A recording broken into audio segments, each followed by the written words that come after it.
it's SAC basketball talk throughout this show. We're going to have Chris Johnson, Homestead Spartans, join us in just a couple minutes. Marty Beasley, Carroll Chargers will join us about 6:15, and then we'll go over every single scenario of the SAC boys here with just one game left. Tomorrow night, 4 teams tied atop the standings at 6-2. Before we get to our first guest, DC Hendricks, how are you, sir? Doing all right, Justin. Always Hanging in catch there. you off guard. A little bit. I like it, though. Keeps me on my toes a little bit. Yep. Doing like 20 things at once. Yes, sir. We're back with the Coaches Show. We are. And no girls basketball to talk about. Yeah, First time since 2007 that not a single area team has advanced to the semi-state round. So now we got boys. Focus on the boys as SAC. we will have the draw on Sunday.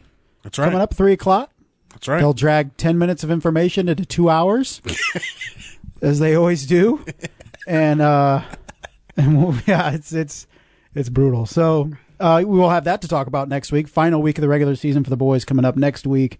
But a lot to settle in the SAC, and let's get right to it. We're going to break it down with Coach Chris Johnson, Homestead Spartans, who joins us right now on the line. Coach, how are you? Doing well, Justin, DC. Hope everything is going well for you guys. Hey, man, we're just surviving a February here, and you, as you reminded me earlier, you're a February staple on the show. Usually you join us on Valentine's Day, so I'm sorry to break up the tradition. Oh, I can't tell you how disappointed I was. Last Thursday, my wife went to go out for the Valentine's meal like we usually do, and I said, I'm not going this year because Justin is going to be calling me, and you stood me up. Very disappointed. And I'm sure she totally understood, too. Oh, wow. She did. and yeah, she did. She said, no problem, because usually, every Thursday before Valentine's Day, you always call me, and she was all excited for it. But, it's one of those things when we were struggling, and we weren't probably in it at that time, because, the Lewis-Snyder game was still to be played, and we were out of it until, Lewis did what they had to do and beat Snyder. So now all of a sudden, all 4 of us are back in it again. Yeah, and what a way to end the season, going into tomorrow night with a myriad of scenarios. And first off, we're the SAC, the only local conference that breaks ties if they can. Do you like that? Do you like that approach, or would you like to see it shared regardless of who ties atop the conference? I personally don't mind it. I mean, I would rather, if it's head-to-head, then break the tie with the team that won versus the head-to-head. So I don't mind it whatsoever. I know other coaches may not like it, but I don't mind it. Coach, let's look over the last couple weeks. You guys had that 3-game losing streak, but against good teams. Lawrence North, obviously, tremendous team. That Northrop game that kind of maybe caught some people off guard. And then that Hamilton Southeastern game, but you bounced back last week, a pair of road wins against conference opponents in Wayne and Concordia. 13-7 overall, 6-2 in the conference. Where do you feel you guys are at now heading into Friday? Well, you never want to make excuses, but we were counting on this year, and it's with anybody. Injuries hurt anybody that's out there. Look at Northrop at the beginning of the year without Pettis. I think they started 1-6 since then. They've pulled together some good games with the player. With us this year, ever since the second half of the Snyder game, we've been without our point guard and Zach Kruger with a bad back. So he's been able to start practice last week. He's practiced now, for about 6 or 7 days. And hopefully he is good tomorrow, and we will get everybody back to where we can get in some sort of stability with what we were expecting at the beginning of the year when the season started. When you take not only a starter out of the lineup, but the point guard out of the lineup, just how difficult is that for you? Well, we've been very fortunate, I would say probably over the last 10 or so years, having a big-time point guard. And I still think in any level you need a point guard to, not only distribute, to run the plays, to get us moving, to get us rolling, to make shots. I mean, here's a young man that was averaging 14 or so a game last year for us that ran our offense, that has a deadly pull-up jump shot. And I'm going to be honest with you, for 9 games we missed that. But other kids stepped up, and that's what you expect kids to do. And now he's back, and we can see what we can do with him and get ourselves in some sort of flow towards the end of the year when the big season starts, which is the end of the year. And you got tomorrow's big game against Carroll and also a big one next Friday against Norwell when the Knights come in, a team that's been very good this year under Coach McBride. But, last week, given a couple pivotal wins on the road, and that can be difficult when your point guard is out. But I think, as you mentioned earlier, you've had some guys step up. So who are some of those guys that you had to rely on a little bit more than you anticipated? Well, we had to rely on a lot of people, but, the Roddenbush, Quinn Harmon, Caleb Colpine, those are all guys that came in and gave us a lot of good minutes, hit open shots when they needed to. So, I'm very proud of our kids where they hung in there with a little bit of adversity.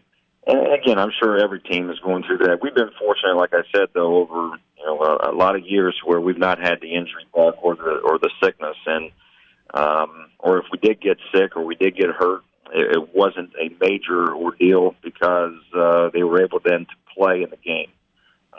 But we've had some significant issues as far as with some sickness and with some with the injury with Zach. But again, other kids step up. That's the reason why it's called a team, and you expect those kids to do what they need to do to get those minutes and to keep us rolling. One guy that's been a constant, of course, Luke Goody, the junior. What have you seen out of his game this year that has elevated him from a year ago?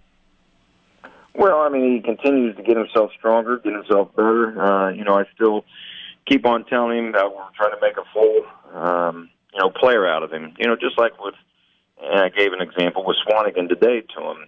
Swanigan, we could have very easily just said, you're going to sit here at the block and we're going to throw it into you, you're going to make layups. But again, I think my job is to try to make a total player out of everybody to where he's working on his inside-out game, and that's what we're trying to get him to understand, the importance with his size and to get some mismatches to where we can get him inside to make some easy buckets. I still think in the game, when the shots aren't falling, and we've been struggling from the outside, we need to get some easy buckets, and we have some size and length with Simmons and Grimsfelder and Goody that we need to take advantage of that and try to get ourselves an inside-out type of game to where hopefully then our shots are falling a lot better coming from the inside to the out rather than trying to go just around the perimeter to take those shots. Coach Chris Johnson, Homestead Spartans, joining us here on the High School Coaches Show. Coach, I want to take you back about a month at Blackhawk Christian. It was a great atmosphere there. So a who's who of Division I coaches there right behind the scorers table. You've coached in a lot of huge games, a lot of big environments, but in terms of the intensity of that one, in terms of the small locale that was really loud and really excited, that ranked high up for me, but I wanted to see just where it ranked for you. No, I totally agree. It was a fun atmosphere, a lot of good players that were on the court. Anytime you get those big time coaches, I think the players want to shine, and I thought our kids played extremely well. I was probably one of the better games we played all year, and then all of a sudden, then we came to the Snyder game. I think we were up 4 at the end of the first half, and then right away started the second half is when Zach went down, and since then we've tried to have to scrap and try to figure out where we can put people to put ourselves in the best possible position to be successful. But if we can get our guys rolling like we did that night against the Blackhawk Christian team, I think I like our chances as far as being able to go far. But again, like I've always said, you've got to be good, you've got to be lucky. The ball's got to bounce your way. You've got to do the little things. You've got to make the free throws. You got to cut down on the turnovers. You got to make sure that we're blocking out at all times and not giving teams second and third opportunities. And that's something that we struggled with this year as far as doing those little things to get us over the hump when the games were close. Example, Concordia able to stay in it the whole first half. I think they made 2 2-point baskets for the entire game, but in the first half, somebody was saying they had like 18 of their 21 points came from missed shots to where kick out for another 3 for a make. So those are things we've got to make sure we clean up. We have 2 weeks to get that taken care of, because if you mess up, in 2 more weeks once the sectional starts, the season could end very quickly for you. Coach, you have a big one, obviously, tomorrow against Carroll, and you've faced Coach Beasley so many times, and you guys, it's always a chess match with you two. Do you feel like, okay, I know Marty well enough that to expect ABC, or are you still saying, hey, man, I got to be on my toes, just like I'm sure he is, on what Carroll's going to bring and what you're going to bring in that game tomorrow? Well, you always got to be on your toes. He's one of the better coaches around, not only in the area but the state. And I got a lot of respect for him. I got so much respect for him that we met each other at the KISS concert this past Sunday. He brought his wife, I brought my wife, and it was fun to sit down with him a little bit before the concert started to talk a little bit. But, win or lose, we're always going to be good friends. And, again, like I said, I got a lot of respect for what he does with his program. No matter what type of players he has, he's always put himself in a position to be successful. Coach, I know you're focused on tomorrow and next week, but in terms of the sectional, what are some of the things that you're focused on with this group that you want to see over the final two games to feel like you're in a good spot heading into the postseason? About where we're clicking and to get that stability, to get where we know where everybody's going to be. Without Zach, we tried just to run an offense without putting in sets and that type of stuff. With Zach, with him leading the way, we threw some wrinkles into this week to where we can see if we can get some inside-out type of basketball. We're looking to get everybody healthy, to get everybody on track, to get everybody believing in one another and trusting one another. And that's what we want to do over these next, starting tomorrow, and I've got another about a week and a half before that sectional starts. But to see what we can do. We have a tough task ahead of us tomorrow and a very good Carroll ball club, and then we close out with Norwell, who's 18, 19-1, something like that. So these next two games are critical to see where we stand. Coach, you never want to lose a senior to injury like Zach Kruger, but in looking ahead to maybe next year, did you identify some things with some of the guys that stepped up for him that make you maybe feel more comfortable with that point guard position knowing that Zach's a senior? Well, that's the key. I mean, you're going to have to be able to find a point guard and somebody that can really – and again, I don't know if you're ever going to find and replace somebody like him. We've been fortunate, like I said, from Gamble to Geist, Azucudo to Kruger. We've been fortunate as a coaching staff to be able to see that high-caliber type of player at the point guard position. So, the next person is going to step up, whoever that may be, but, they'll have, as soon as this season's over, about 8-9 months or so to get prepared and to be able to step up into that role and see what they can do. Coach, I got to ask you about our Cincinnati Reds, man. We got to feel pretty good at this point. We always are optimistic in February, but maybe we have a reason to be optimistic for once.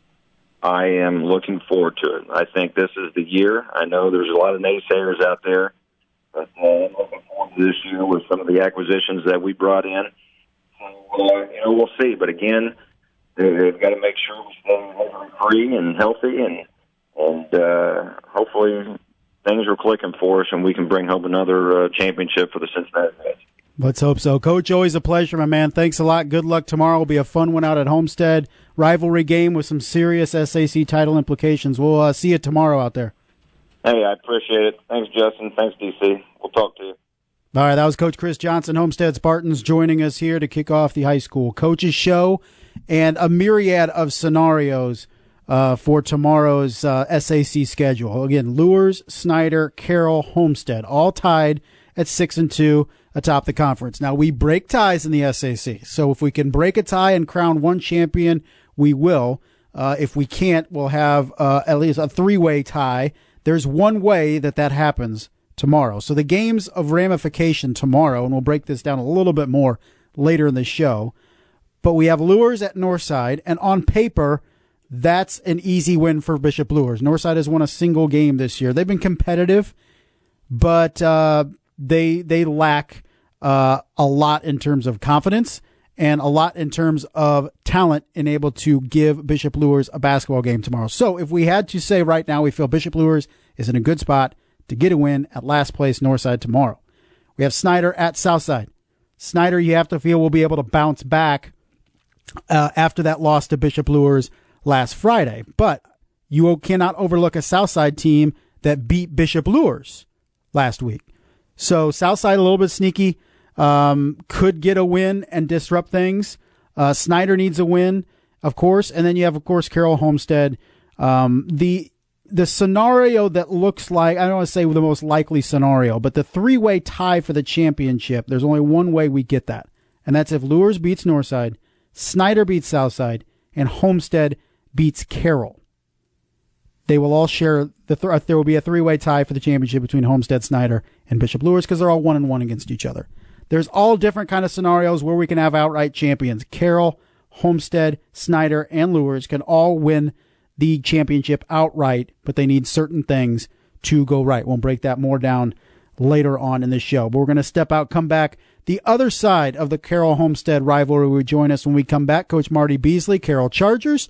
You're listening to the High School Coaches Show, ESPN Radio 1380, 100.9 FM. ESPN Radio 1380 and 100.9 FM. Welcome back, everyone, to the High School Coaches Show. I'm Justin Kenny. DC Hendricks here producing here till about 6:42, if we're being exact. We'll give way to Brett Rump live from the Gates Center pregame show for the Mastodons hosting Omaha tonight, 6:45 pregame, 7 o'clock tip as the Mastodons try to get a Summit League win out at the Gates Center. Tomorrow night, Brett Rump will be at a rivalry game. Homestead, Carroll, 7:25 is when coverage will start here on ESPN Radio 1380, 100.9 FM from Homestead. Following the game, you can catch DC Hendricks himself and Brett Rump with the postgame show from the Pizza Hut. And they'll be there to what, DC, 10:30? 10:30. Hit him up, and you'll be at the, which one? The Coventry Pizza Hut. Coventry Pizza Hut. See, I said Coventry last week, and I was wrong, so I was afraid to say exactly where you're going to be at. So DC Hendricks out at the Coventry Pizza Hut tomorrow following Carroll and Homestead. We talked to Chris Johnson in the first segment of the show to get the Homestead side of the story going in tomorrow. Let's get the other side as head coach of the Carroll Chargers, Marty Beasley, joins us on the line right now. Coach, how are you? Doing great. Yourself? Hanging in, Coach, and here we are heading into the final game of the regular season, the SAC, and ho-hum, you guys and Homestead in the mix for an SAC championship. It's pretty much an every-year occurrence at this point. Well, we're really not in the mix. You might as well kiss us goodbye. I mean, so we blew our chance, but they still have a chance, which is good. I mean, good for them. I'll say you need a lot of help, I guess, going in tomorrow. We'll say that. We probably have a better chance winning the lottery, I'm sure. Coach, let's talk about the last couple of weeks. I mean, you mentioned that Snyder game, the Lures game. Guys bounced back a win at Shenandoah, which I think people are overlooking. That's a really good Shenandoah team going on the road. And then you get the win over North and Northrop. And then a tough game at Carmel. We know how good Carmel is and battling them in a game last weekend. So where do you feel your guys are at heading into the final 3 games of the regular season? Shenandoah game was interesting. I mean, that was a quick schedule because we both lost a game, and they were really good. I mean, they for a 2A school, they are really good. They have 5 really good players that can shoot it and drive it, and they're very physical. I was very impressed with our guys going down there and competing with very little preparation time, and I think we just kind of willed ourselves to win that game. Northrop, they're very good. They were playing really well, and we got kind of fortunate. We had a nice little run there to kind of give us a lead in the first half, and then we kind of just maintained that the rest of the way out. Carmel was we played really poorly the first quarter and was down 18-5 at the quarter. They scored the first 2 points of the second quarter. They're up 20-5. Then we started locking in, and over the next 2 periods we outscored them 19-4. Now it was a game, and then Jalen went down at the end of the fourth quarter, so he's out for 2+ weeks. We hope not more, but with a knee injury, so that kind of hurt us the fourth quarter, but we still nip and tuck the whole way. Had a chance to take the lead and didn't get it done, and then as a one-possession game the rest of the way out. But I thought our kids responded really well. Second, third, and fourth quarter played really well. So we just got to find a way to play for 32 minutes. We feel like we just kind of have a little lapse there, about 4 or 5 minutes every now and then, and it kind of hurts us. Coach, looking at your group, you mentioned Jalen Jackson, the sophomore that's leading you in scoring, but you look at the junior class that has been so good for you, and Ray's been good as one of the few seniors that are getting significant playing time for you as well. But underclassmen getting what you want from a group that you're going to rely a lot on next year as well? Yeah, I really like our mix. I mean, we got a number of guys who can do a lot of things with the basketball. But I tell you, the key to those guys is they're very unselfish. I mean, they pass the ball and move the ball better than any team I've had in a long time. And I just think their unselfishness and their desire to get a good shot for us and to compete has been really good. And I've really enjoyed this group, coaching them. I think that they have, surprised a lot of people with what they can do and so forth. We don't really have a so-called star, which is great. There's no egos there. So I'm very impressed with our guys, what they've done. You look at Jalen Jackson and what he's done as a sophomore and his development. What have you liked out of his game this year? Well, I think Jalen's very talented. He's strong. I mean, he rebounds the ball so well for a guard. He's got a nose for the basketball. He finishes around the rim really well. He's still a sophomore. He makes some mistakes, but I think he's learning to compete harder. He's learning to, be more, receptive to what he's got to do to get better. I think that he's only going to get better because I think he's got a drive to get better. Hopefully, again, his knee heals okay and he's able to go back to being a kid and doing the things he wants to do on the court. But I've been very impressed with his willingness to compete this year at a high level. And he makes a mistake, he gets down on himself, but he's doing a better job of releasing and refocusing and get back into it and competing and so forth. And I think that, that the teammates that he has around him have helped him a lot in that regards too. Coach, somebody that's impressed me this year, Ryan Preston, he was a guy that broke onto the scene last year, hit some clutch shots at key moments for you. He's hitting 46% from range. He hits 81% from the free throw line. A little bit on Ryan Preston, one of your top juniors. Well, Ryan's a kid, and I think a lot of kids out there, are like this. When he's in middle school, he didn't get to play very much. He played behind a couple of guys who chose to leave our system, and they're playing elsewhere now, and Ryan didn't get to play much. But I tell you what Ryan has is a drive. He's got a motor. He's got you never have to tell Ryan to play harder. He competes, and I think that a kid who a lot of kids go through middle school or whatever, they don't get to play like they want to or so forth. They kind of they give up. Ryan's the other way. He just kept pushing himself harder and harder and working to make himself into a really good high school player who's got a chance to probably play in college somewhere in a couple of years. I just think that his drive, his motor, his competitiveness. I mean, he'll put his nose into a loose ball. He'll get it. He'll take charges. He guards anybody on the court. Those are the kind of kids you want to coach. You want to coach guys who are no maintenance, who just want to play hard without an ego. Those are the kids that's going to get better and win games for you. Coach Marty Beasley, Carroll Chargers, joining us here on the High School Coaches Show. Coach, you sit 15-4, 15-plus wins in 6 of the last 7 years. It's something when all the pundits want to debate on who's going to be where at the SAC, it doesn't matter who Carroll loses or who they have coming back. We feel we can pencil you in towards the top and for 15 wins. You take us behind the scenes and just how difficult it is for that consistency, because we take it for granted when we look at Carroll under Marty Beasley. We take it for granted with Homestead under Chris Johnson. But how difficult is it truly to have the consistent success that you've had year after year? Very difficult. I mean, again, we are fortunate, Chris and I are fortunate that we have, our own system, and I do stuff with kindergarten all the way through seniors. My staff and I, we are out there, trying to develop our program, trying to develop our players, and I don't think that you can develop a program by just going to AAU events and trying to get kids to come to your school. That sure. To me is not the way to develop the program. I want kids who want to believe in Carroll, who want to play for Carroll. Our kids work our camps. They're around our younger kids all the time. We want our younger guys to idolize those kids and want to put the Carroll jersey on sometime. But, with today's date, the way people do things, you don't know what kids you're going to get. I mean, I look at our 8th graders right now at Carroll Middle School Maple Creek. I hope we get them all, but we may not. And we got to deal with that when that time comes and so forth. But I do know this, the guys that are going to come are going to, work hard because they're going to watch our seniors and our juniors and so forth, sophomores work hard, and they're going to develop into our program, and we're going to find ways to, make them successful but you got to have the right attitude with that. I mean, as a player, you can't go in and say, I'm going to be the star, I'm going to be the best player, I'm going to do all this here, because it doesn't work that way. You have to work your way into being a great teammate first and having no ego. I mean, Jalen Jackson's a perfect example of that.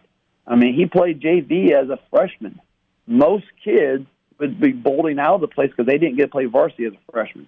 Sure. Jalen and his mom have a great understanding of what it takes to become a really good basketball player and to be able to go on the next level. Great understanding. There's lessons you got to learn, you got to develop, and so forth.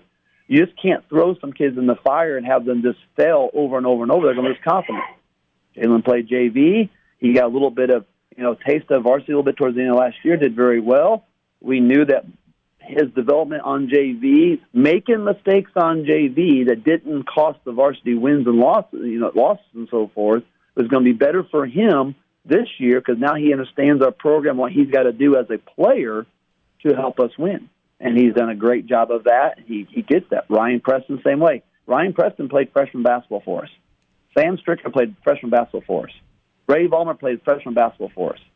A lot of kids got to play varsity as a freshman, and that is wrong. Their bodies aren't developed yet. Their minds aren't developed yet. They don't understand in total what goes into being a varsity basketball player. They need to learn growing up how to do those things. And we're fortunate that we have guys who come and they compete and they develop and they grow into the role and they want to win for Carroll. Big game coming up tomorrow, Carroll and Homestead. A total of 720 victories on the sidelines tomorrow between Marty Beasley and Chris Johnson. And also, we learned from Chris Johnson, both big Kiss fans as they ran into each other.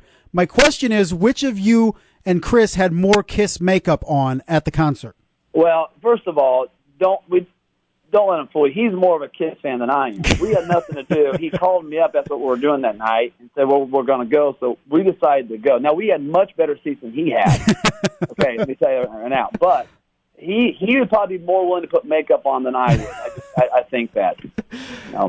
That's good stuff. Coach, always a pleasure. Thanks a lot for joining us. Good luck tomorrow. Good luck over the final 3 games heading into the postseason. Hey, thank you so much. Appreciate it. That was Coach Marty Beasley, Carroll Chargers, joining us. A big one coming up tomorrow. And Marty said, look, they need a lot of help tomorrow.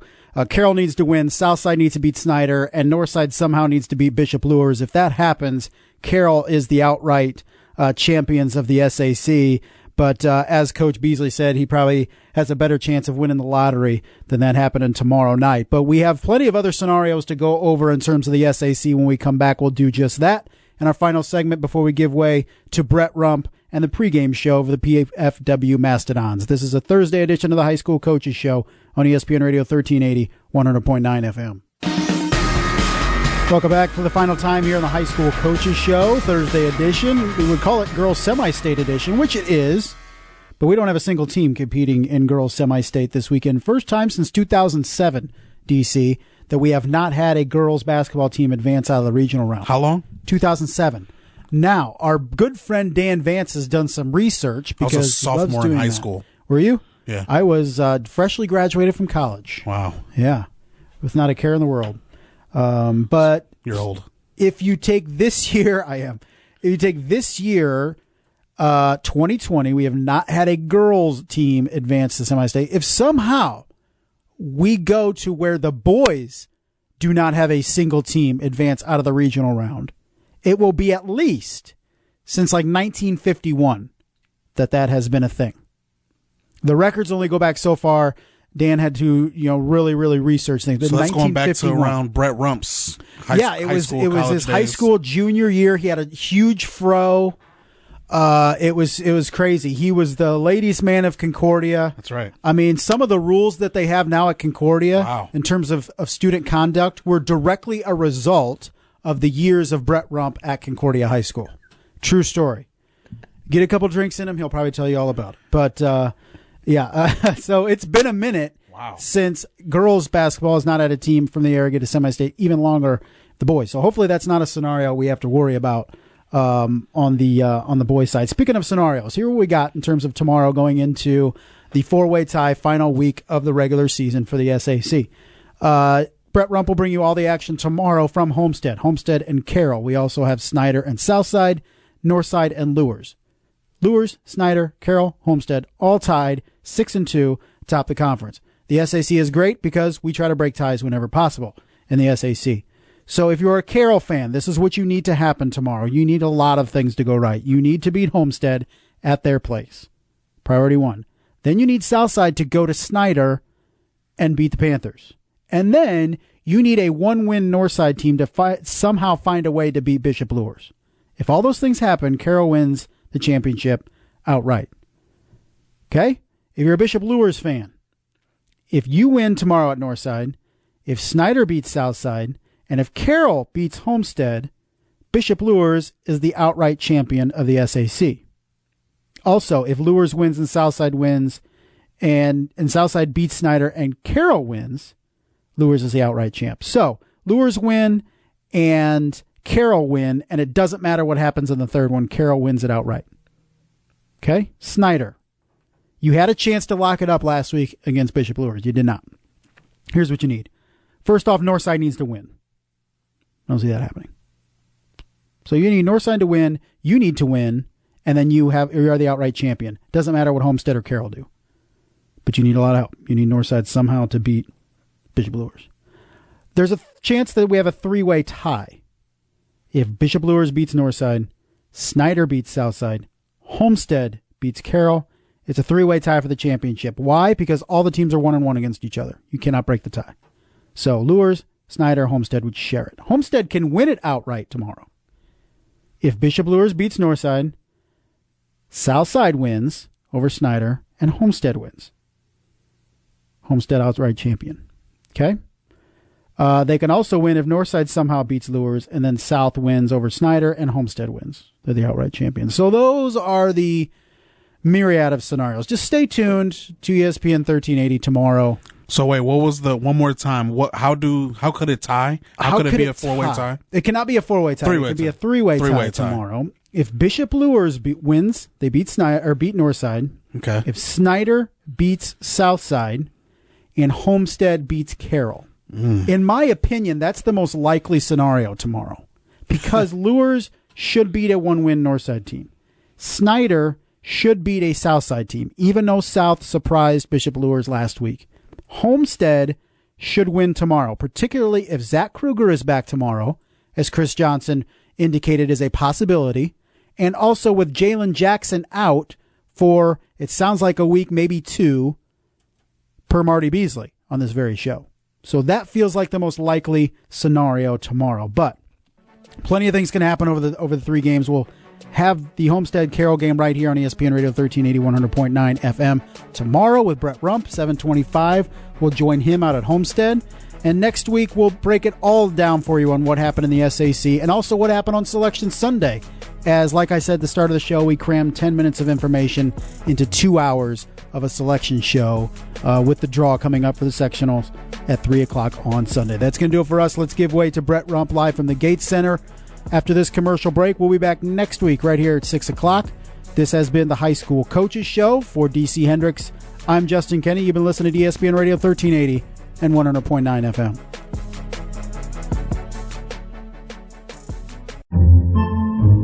Podcasts by Federated Media. Podcasts by Federated Media.